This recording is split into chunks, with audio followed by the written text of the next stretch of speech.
In 1773, explorer James Cook passed through the Antarctic Circle for the first time. Cook and his crew discovered a land that had, until then, remained a mystery. While this expedition remains the official first discovery of the continent, a map was discovered in 1929 that suggests otherwise. The chart was originally discovered in Istanbul, Turkey, while German theologian Gustav Deisman was cataloging the contents of Istanbul's Topkapi Palace's library. He and the palace director came across bundles of maps and charts hidden within piles of disregarded materials. He quickly realized the importance of his find and brought it to an expert. In 1513, Ottoman Turkish admiral, geographer, and cartographer Piri Reis created a map of the world as it was known until that point. Piri claimed in an inscription that the chart was based on about 20 other maps in Portuguese, Spanish, and Arabic, included some drawn by Christopher Columbus of the New World. In 1517, Piri presented the Piri Reis map to the Ottoman Sultan Selim I, along with several other maps and charts. At that point, the Sultan believed it to be one of the most complete maps in the world, due to the fact that it was based on multiple charts. The map itself. This is a section of the Piri Reis map that shows Antarctica. Piri Reis map is drawn on gazelle skin parchment, measuring roughly 35 by 24 inches. The map is currently in pieces, but the surviving ones show different pieces of the world as they appeared to cartographers in 1513. Along with the usual pieces of land, the Piri Reis map also shows one that's more interesting. Along the bottom section, the map appears to show the northern coast of Antarctica. However, according to almost all historians, the continent hadn't been discovered until 1733. Even more interestingly, the continent is connected to South America and doesn't seem to be covered in ice. One historian, Captain Lorenzo W. Burroughs, an Air Force captain with a background in cartography, claims that the depiction of Antarctica is accurate and that it looks like the continent before it was covered in ice. The Princess Martha Coast of Queen Maud Land in Antarctica appears to be truly represented on the southern sector of the Piri Reis map. He wrote in a letter, "The agreement of the Piri Reis map with the seismic profile of this area made by the Norwegian-British-Swedish expedition of 1949 places beyond a reasonable doubt the conclusion that the original source map must have been made before the present Antarctica ice cap covered the Queen Maud Land coast." As for why Antarctica would be connected to South America, another historian has this answer. Dr. Charles Hapgood, the professor and historian that Burroughs had sent his letter to, claimed that in the past coastlines were exaggerated in size in order to make details easier to see. In the name of these details, coastal accuracies were often overlooked, resulting in continents that seemed more connected. Of course, both of these explanations assume the land on the map is Antarctica. They describe the presence of a yet undiscovered land as ancient explorers passing the knowledge down through maps rather than recorded scientific explanations. In contrast, other cartographers have suggested that the landmass could simply be an island and use Hapgood's explanation that sizes were distorted as their proof.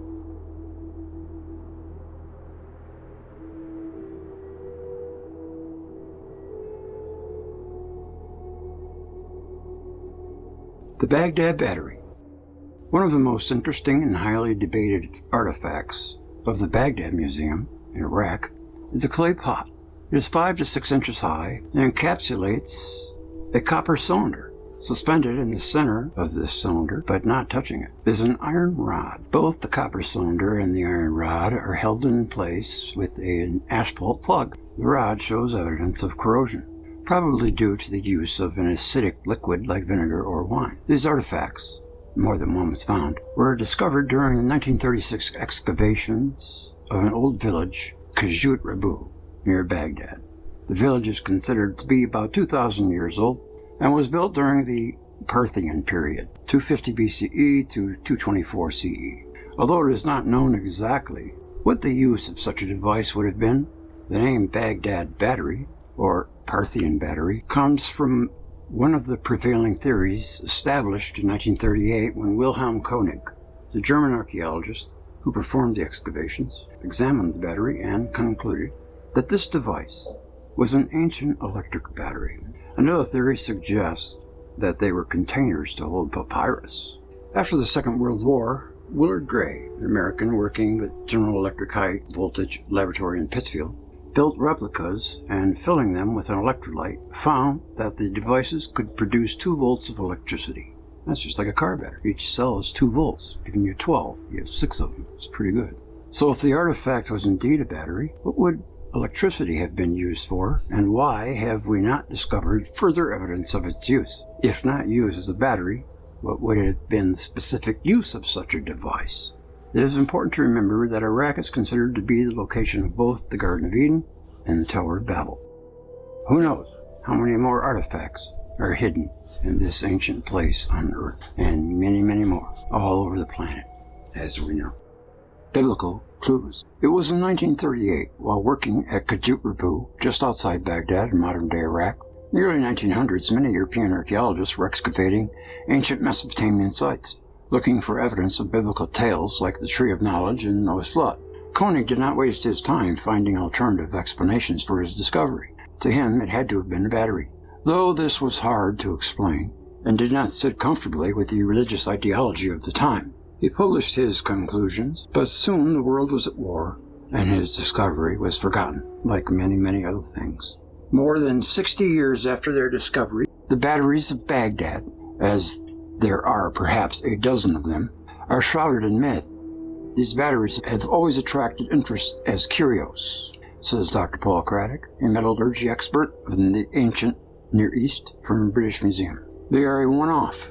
As far as we know, nobody else has found anything like these. They are odd things. They are one of life's enigmas.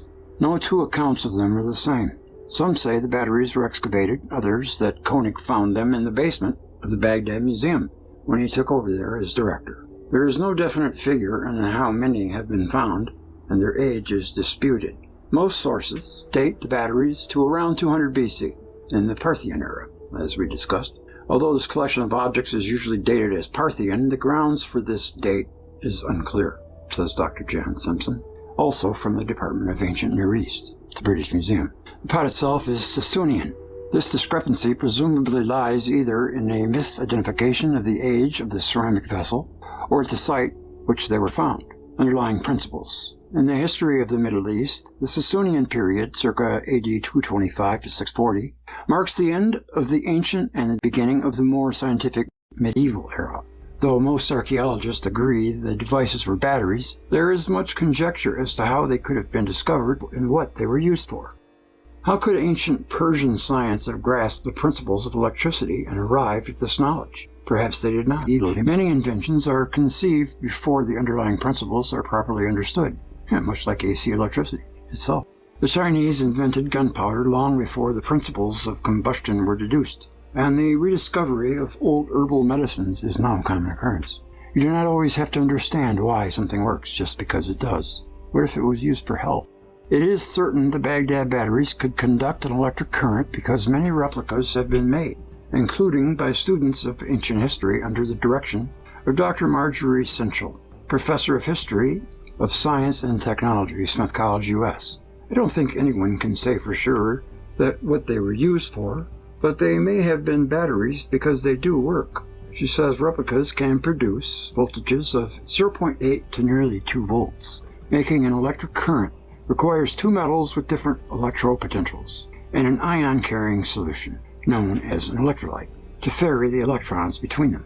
Connected in a series, a set of batteries could theoretically produce a much higher voltage, such as a 12-volt car battery. No wires have ever been found that could prove this had been the case. It's a pity we have not found any wires, says Dr. Craddock.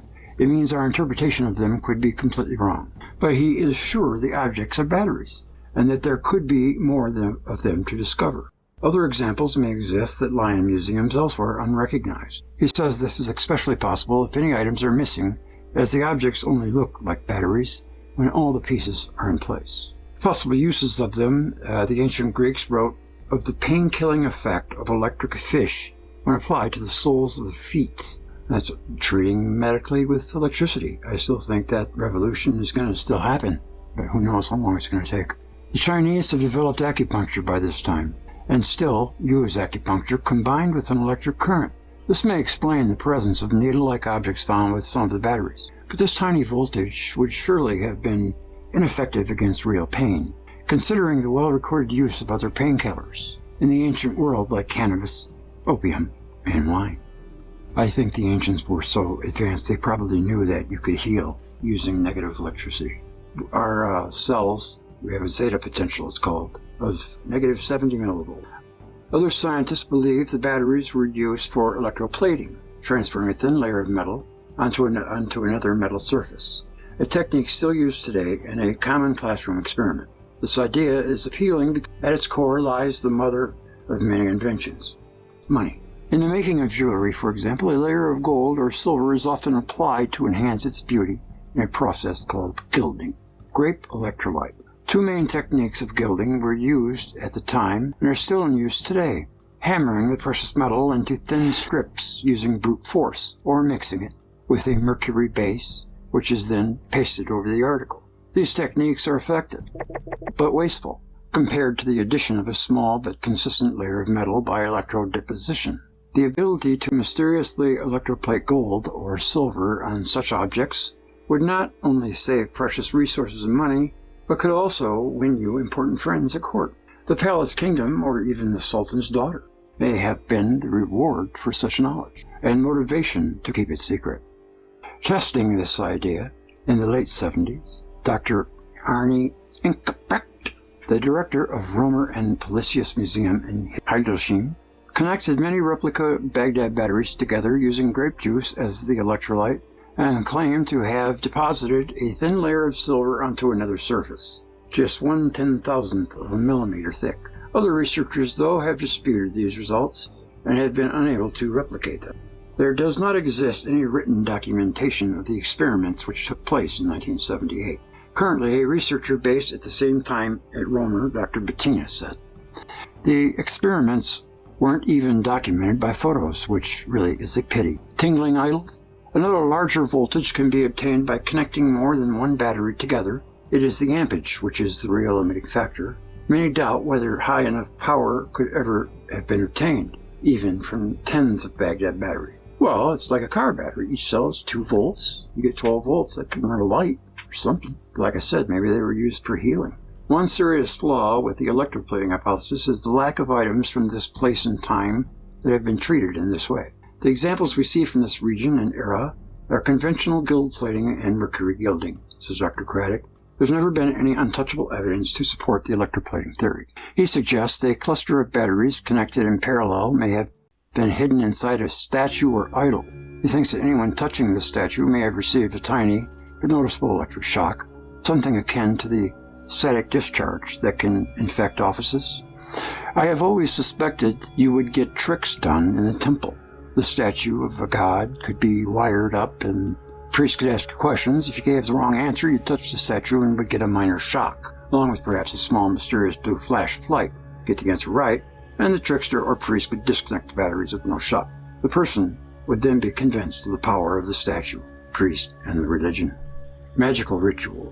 It is said, to the uninitiated, science cannot be distinguished from magic.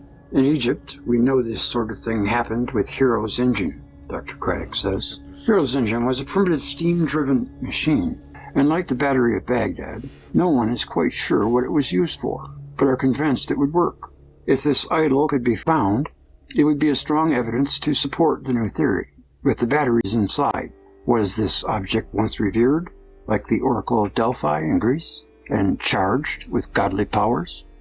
Even if the current were insufficient to provide a genuine shock, it may have felt warm, a bizarre tingle to the touch of the unsuspecting finger. At the very least, it could have just been the container of these articles to keep their secret safe. Perhaps it is too early to say the battery has been convincingly demonstrated to be part of a magical ritual. Further examination, including accurate dating of the battery's components, are needed to really answer the mystery. No one knows if such an idol or statue that could have hidden the batteries really exists, but perhaps the opportunity to look is not too far away. These objects belong to the successors of the people who made them. Let's hope the world manages to resolve its problems so people can go ahead and see them. The Baghdad Battery. What do you think?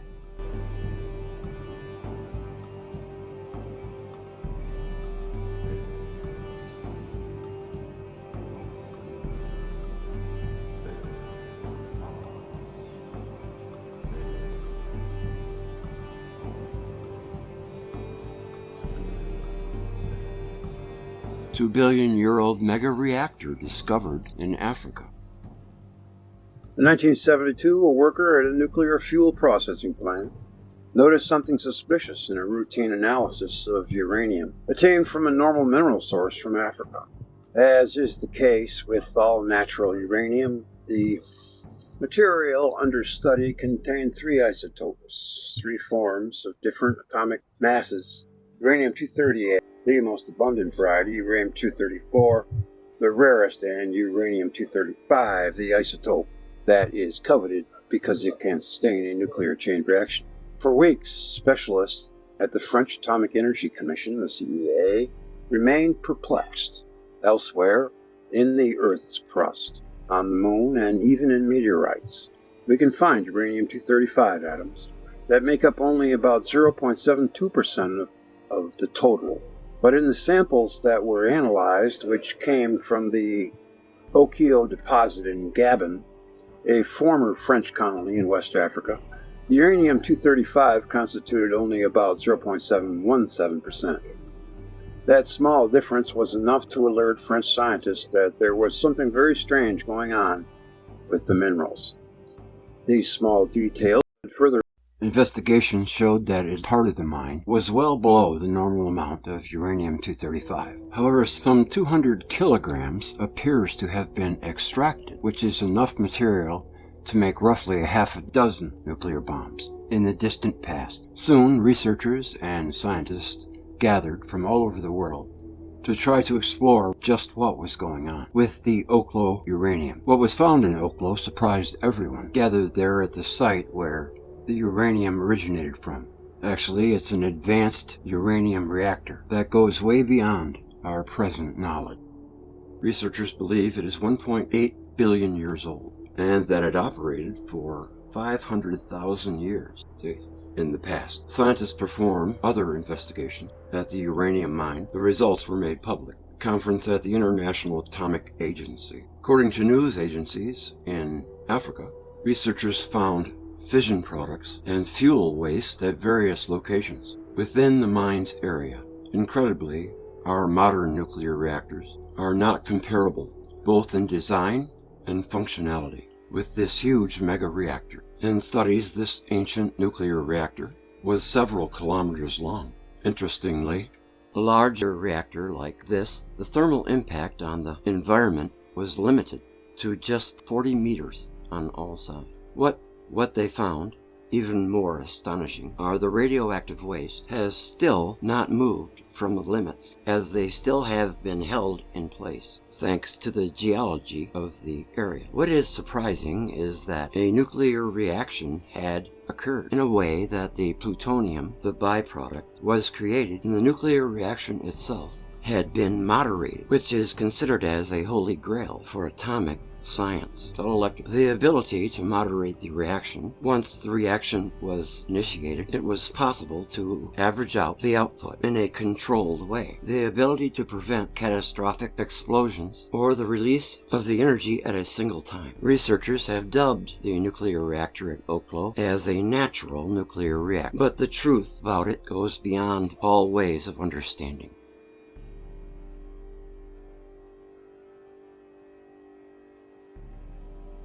Some of the researchers that participated in the testing of the nuclear reactor concluded that the minerals had been enriched in the distant past. They figure around 1.8 billion years ago to spontaneously produce a chain reaction. They also concluded that water had been used to moderate the reaction in the same way that the modern nuclear reactors cool down using graphite cadmium shafts, preventing the reactor from going into critical state and exploding all of this. In nature, However, Dr. Glenn T. Seaborg, former head of the United States Atomic Energy Commission and Nobel Prize winner for his work in the synthesis of heavy elements, pointed out that for uranium to burn in a reaction, conditions must be exactly right. For example, the water involved in the nuclear reaction must be extremely pure. Even a few parts per million of contaminant will poison the reaction, bringing it to a halt. The problem is that no water that pure exists naturally anywhere in the world. Several specialists talked about the incredible nuclear reactor at Oklo, stating that at no time in the geologically estimated history of the Oklo deposits was the uranium sufficiently rich, i.e. uranium-235, for a natural nuclear reaction to occur. When these deposits were formed in the distant past, due to the slowness of the radioactive decay of U-235, the fissionable material would have constituted only 3% of the total deposits, something too low, mathematically speaking, for a nuclear reaction to take place. However, a reaction took place mysteriously, suggesting that the original uranium was far richer than uranium-235 than it is found in a natural formation.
We mean no harm to your planet.